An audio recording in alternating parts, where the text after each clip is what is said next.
రెడీగా వరంగల్ నుంచి మనకు ఒక బ్రేకింగ్ న్యూస్ అందుతుంది. వరంగల్ నగరంలో కిడ్నాప్ నాటకం కలకలం రేపుతుంది. నిన్న అర్ధరాత్రి వరంగల్ నగరంలో యువకుడిని గుర్తు తెలియని వ్యక్తులు కిడ్నాప్ చేసి డబ్బులు వసూలు డిమాండ్ చేశారు. ఇక డబ్బులు తీసుకుని తాము చెప్పిన చోటుకు రావాలని, లేకపోతే మీ కుమారుడిని చంపేస్తామంటూ తండ్రికి ఫోన్ రావడంతో వరంగల్ నగరం ఉలిక్కిపడింది.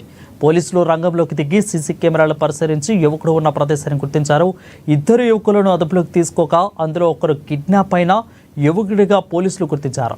ఇక డబ్బు కోసం తాను తన స్నేహితులు కలిసి నాటకమాడినట్లు పోలీసుల విచారణలో తేలింది.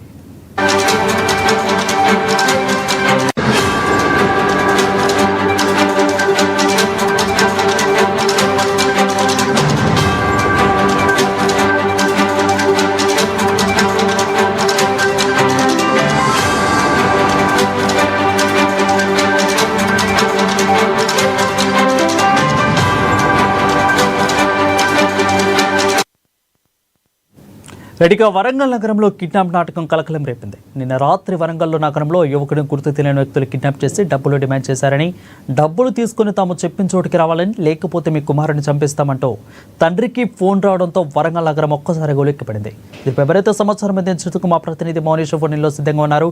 మనీష్, చెప్పండి, అసలు ఏం జరిగింది, అప్డేట్స్ ఏంటి? Good morning వరంగ్. వరంగల్ నగరంలో కిడ్నాప్ నాటకం కలకలం రేపింది. ఒక యువకుడిని గుర్తు తెలియని వ్యక్తులు కిడ్నాప్ చేసి డబ్బులు డిమాండ్ చేశారని వార్త సామాజిక మాధ్యమంలో చక్కర్లు కొట్టడంతో చర్చనీయాంశంగా మారింది.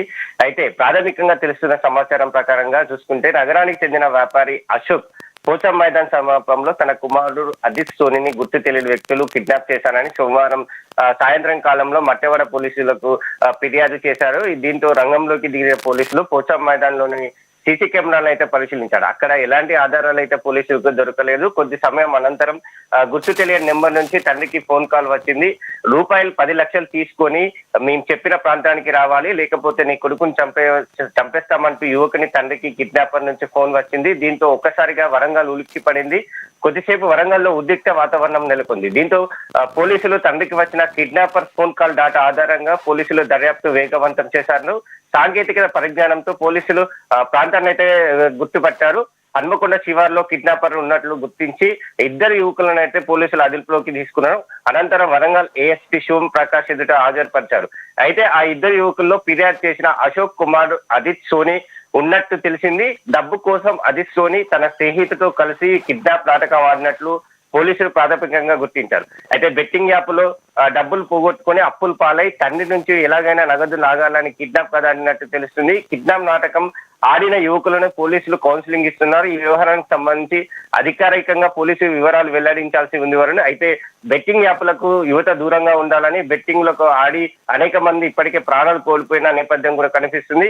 చదువుకున్న యువత ఈ బెట్టింగ్ యాప్ల వల్ల బలి అయిపోతున్నారని, యువత బెట్టింగ్ యాప్లకు దూరంగా ఉండాలని పోలీసులు సూచిస్తున్నారు Varun. Thank you, Monish, for the updates.